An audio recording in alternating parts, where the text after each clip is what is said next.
The scream cut through the frozen dawn just as Elias Crow split firewood outside his cabin, and when he followed the sound to the sagging fence between his land and Silas Boone's claim, he found a woman half buried in snow, her dress torn, her hands raw and bleeding as she clutched a leather valise like it was the last proof she existed.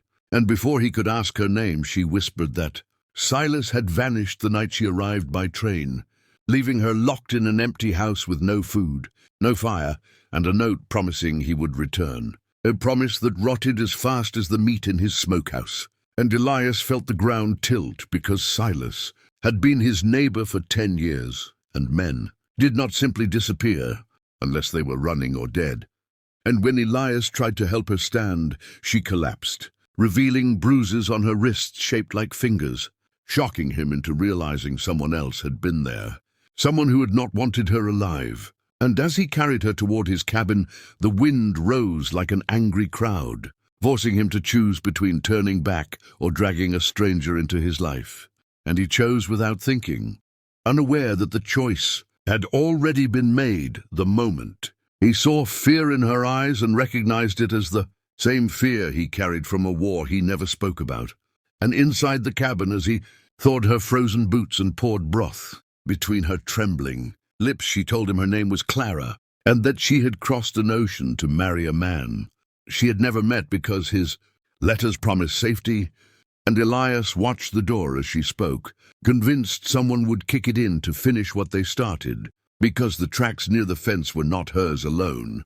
And when he went back out to erase them, he found blood in the snow, leading toward the woods, not fresh but frozen, and a broken wedding band crushed under his heel. And in that moment he knew Silas had not abandoned his bride. Someone had taken him, and whoever did it would come for Clara next. And when Elias returned to the cabin and bolted the door, he realized with a cold certainty that sheltering her had just made him part of a crime that could cost them both their lives. He kept his rifle close as night fell early, the sky bruised purple, and Clara startled at every creak, confessing in halting breaths that the letters stopped months before the wedding, and that the last one smelled of smoke and ink like it had been written in a hurry or by someone else. And Elias remembered Silas boasting of a debt paid with land and a promise, a boast that now sounded like a bargain with the wrong men. And when a knock came after dark, soft and polite, Elias felt his pulse hammer, because no decent traveler knocked like that in a storm. And through the shutter he saw 2 lanterns and heard a voice asking for water, a voice he did not recognize. And Clara went pale and mouthed that it was them, and Elias lied, shouting that no one was home, then watched the lanterns drift away too easily, confirming the lie had been believed or ignored on purpose. And later, as he stoked the fire, Clara broke down and admitted Silas had tried to send her back the second he saw her, claiming she was not what he ordered, that she was trouble, and she fled when he raised his hand, hiding until hunger drove her into the open. And Elias felt shame burn because he had laughed with Silas over whiskey while a woman starved next door, and he swore silently that whatever hunted her would have to go through him, even as a shadow passed the window and a bullet thudded into the log wall inches from his head, proving the promise would be tested before dawn. He dragged the table against the door, blew out the lamp, and in the darkness Clara gripped his sleeve as footsteps circled the cabin, snow crunching slow and patient. And Elias understood this was no rescue, no accident, but a reckoning already underway, one that would demand blood before it ever offered truth. By morning nothing would be the same, ever again. Elias did not sleep as the night stretched like a held breath, every creak of timber and scrape, of wind against the cabin wall sounding, like an intruder testing his patience. And when the footsteps finally faded, he waited an hour more before daring to move, knowing men who hunted did so in shifts. And at first light he sent Clara to the root cellar with a knife and strict orders to stay silent, while he followed the tracks circling his cabin, discovering they belonged to 2 men wearing city boots unsuited for snow, which meant they were either desperate or careless, and neither kind left witnesses. and as he followed the trail toward Silas Boone's abandoned house, he smelled rot before he saw it. The door hanging open, the stove cold, and inside he found the truth waiting in pieces. The furniture smashed, letters torn and burned, and behind the bed, dark stains soaked into the floorboards that had frozen into a blackened bloom. And Elias knew then Silas was dead, not missing, and that Clara had been delivered into something far worse than abandonment. Because under the floor he found a ledger wrapped in oilcloth listing names, payments and routes, proof Silas had been selling information about homesteaders and shipments, and the last entry was Clara's name with a red mark beside it, as if she were cargo, not a woman. And when Elias returned to the cabin, with the ledger hidden under his coat, he found the door ajar, and panic tore through him.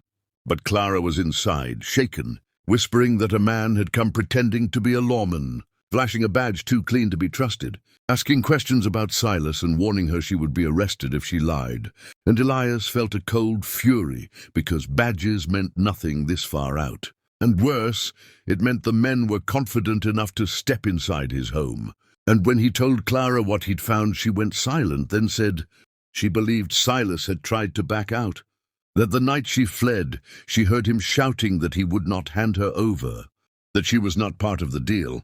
And the thought twisted something painful and human into Elias's chest, because even a bad man could choose right once and die for it. And as snow began again, they argued about leaving. Clara insisting she would only bring danger, Elias refusing because running would make them prey. And when dusk fell, they heard horses, 3 this time, stopping just beyond the tree line, and a voice called Elias by name, friendly, mocking, thanking him for his hospitality, offering money for the woman, and promising no trouble if he complied. And Elias realized this was no longer about silence but ownership, about men who believed everything could be bought, including fear.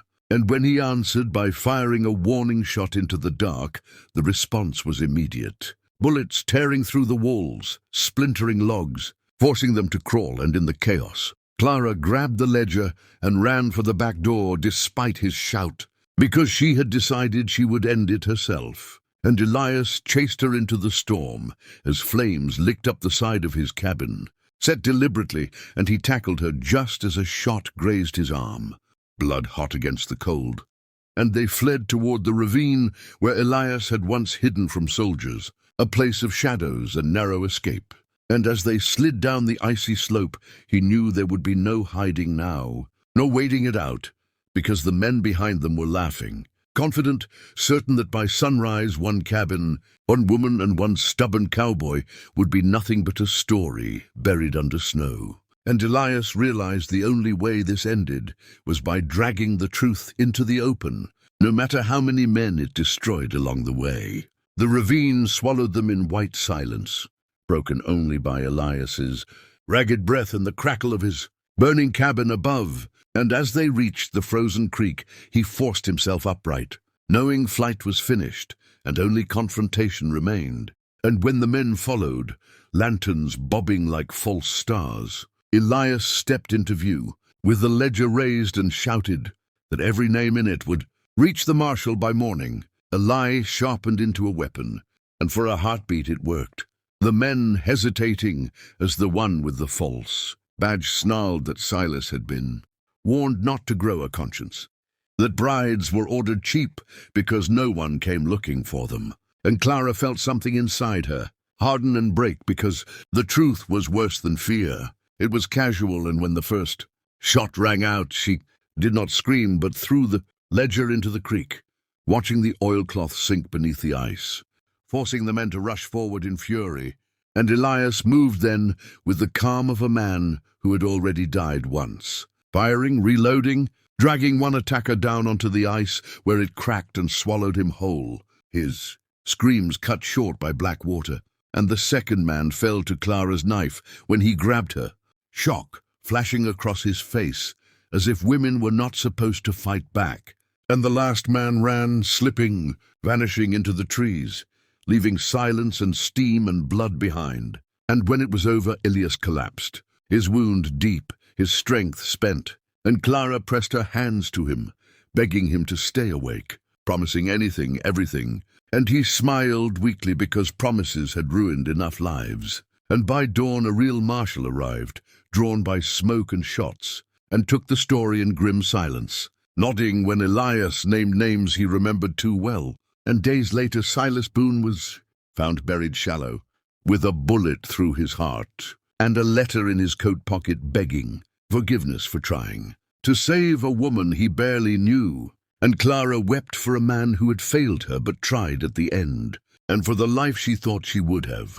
And when Elias healed, they rebuilt the cabin together, plank by plank through spring and summer, learning each other in quiet ways, until love arrived without asking permission. And when Clara asked if he regretted taking her in, he answered honestly that he regretted only the years before he did. And in autumn they married without letters, without bargains, only witnesses who knew the truth. And years later travelers would speak of a cabin where a woman once left to die became the keeper of her own fate, and of a cowboy who learned that real love was not ordered, purchased, or promised, but chosen in the moment when walking away would have been easier. And the snow would fall again, covering old blood, but never burying what they survived to build.